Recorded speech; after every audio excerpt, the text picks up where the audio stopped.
Hey guys, today we are diving into a question that probably pops into all our heads at some point, usually when we are stuck in traffic or dealing with a particularly stubborn spreadsheet. What are we going to do in heaven one day? Are we just going to sing and praise the whole time for all eternity? Chuckles. And honestly, I get it. The thought of an eternity of just singing can feel a little daunting, even for the most devout among us. But let me tell you, while we absolutely will sing and praise, there is so much more to heaven than you might imagine. Things that will surprise you, comfort you, and maybe even make you chuckle. If it is your first time here at Channel of Faith, welcome. Hit that subscribe button and ring the notification bell so you do not miss out on our journey together. Now let us unpack 9 truly amazing things we will be doing in heaven. Get ready to have your mind and your heart blown with these top 9 facts about heaven according to God's Word. First up, and this might shock some of you who dream of eternal naps. There will be work to do, but before you groan and picture celestial cubicles, hear me out. This is not the soul-crushing, deadline-driven grind we know here on Earth. Remember, the toil we experience now is a result of Adam's sin. In the new heaven and earth, that curse is gone. Revelation 14, verse 13, promises we will rest from our labors and their works follow them. We will serve God, as Revelation 22, verse 3 says, but it will not be burdensome. It will be pure joy, fulfilling purpose, a perfect alignment of our gifts with God's will. Imagine a task so perfectly suited to you, so inherently joyful, that you never tire of it.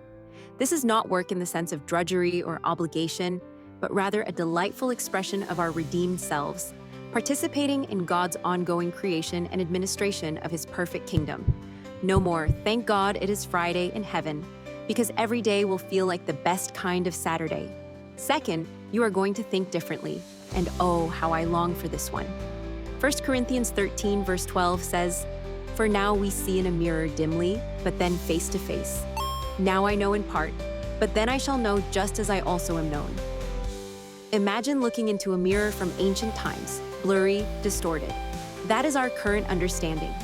But in heaven, the fog lifts. It does not mean we will be omniscient like God, but our understanding will be profound, extensive. All those nagging questions that haunt us here. God, why did this happen? Why did I lose them? Why this pain? They will be answered, not just intellectually, but with a deep, soul-satisfying clarity.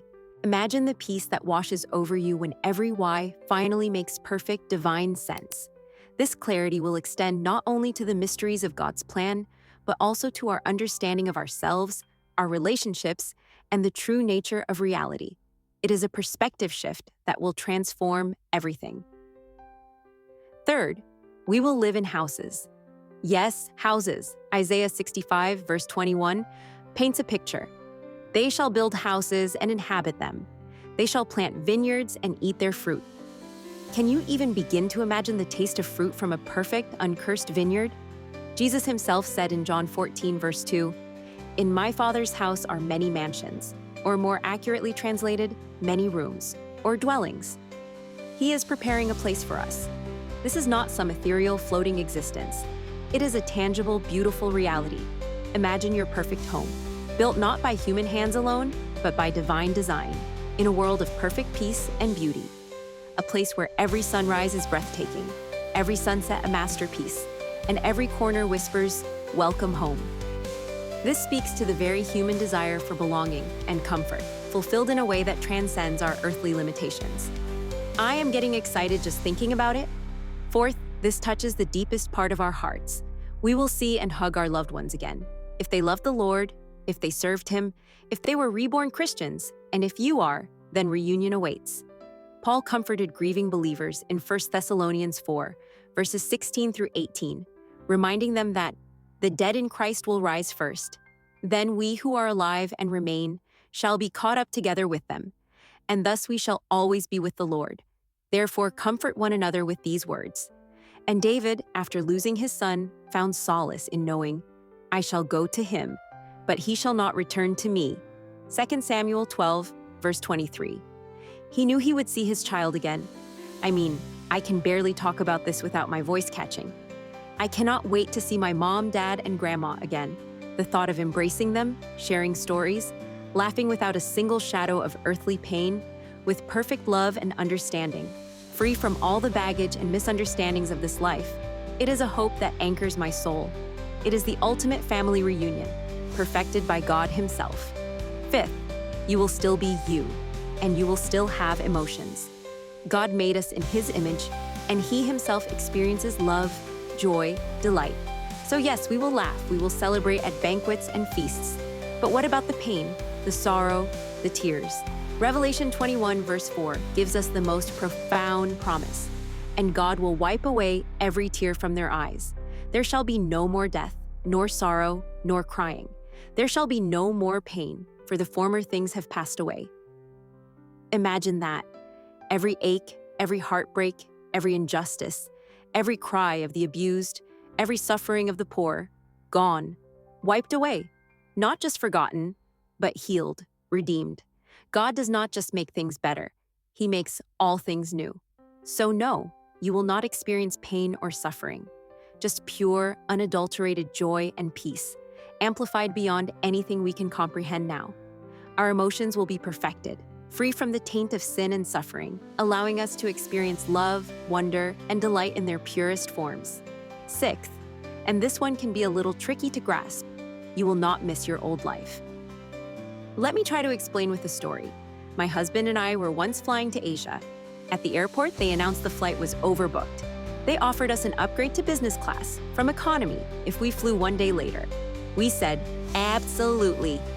The next day, we boarded. And let me tell you, for that entire flight, we never once thought about our old seats in economy. Not a single pang of longing. Heaven, my friends, is infinitely greater than a business class upgrade. Isaiah 65 verse 17 says, "For behold, I create new heavens and a new earth, and the former shall not be remembered or come to mind." When you experience perfect peace, perfect joy, perfect communion with God, the struggles and sorrows of this temporary earth will simply fade into insignificance.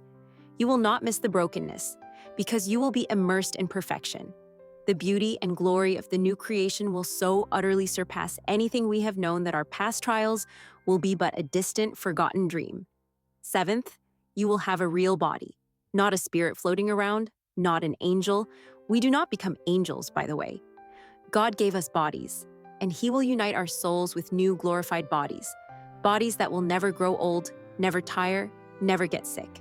1 Corinthians 15 verses 42 through 44 describes it. It is sown in corruption. It is raised in incorruption. It is sown in dishonor. It is raised in glory. It is sown in weakness. It is raised in power. It is sown a natural body. It is raised a spiritual body. This spiritual body is immortal, made for eternity. And here's the truly exciting part.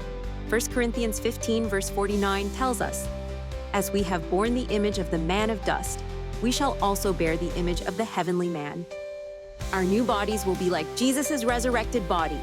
Imagine that, a body perfectly suited for a perfect world, capable of things we can only dream of now, perhaps moving through space, interacting with creation in ways we cannot yet conceive.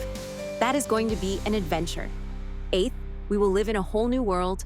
Most Christians talk about heaven, but God is creating a new earth too. Isaiah 65, verse 17. Again, "For behold, I create new heavens and a new earth."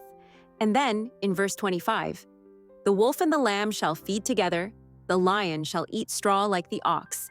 They shall not hurt nor destroy in all my holy mountain." Imagine a world where nature is perfectly harmonious, where fear is absent, where every creature lives in peace. Revelation 21, verses 1 through 5, describes the New Jerusalem, a holy city coming down from heaven, where God Himself will be with them and be their God. Do not just read these words. Close your eyes and imagine it. A city with walls of jasper, gates of pearl, streets of pure gold, lit by God's own glory, needing no sun. A place of breathtaking beauty and absolute peace, where God's presence is tangible and constant. I cannot wait to explore every inch of it. Finally, ninth, heaven is a real home. This world, as beautiful as parts of it are, is temporary. Philippians 3 verse 20 reminds us, "For our citizenship is in heaven." You know that feeling when you're on holiday, having a great time, but eventually you just crave your own bed, your own space? You say, "There is no place like home." Why? Because home is where you feel safe, loved, accepted, where you can truly let your guard down. But even our earthly homes carry our problems. Our true home, the one our souls deeply long for, is in heaven with God.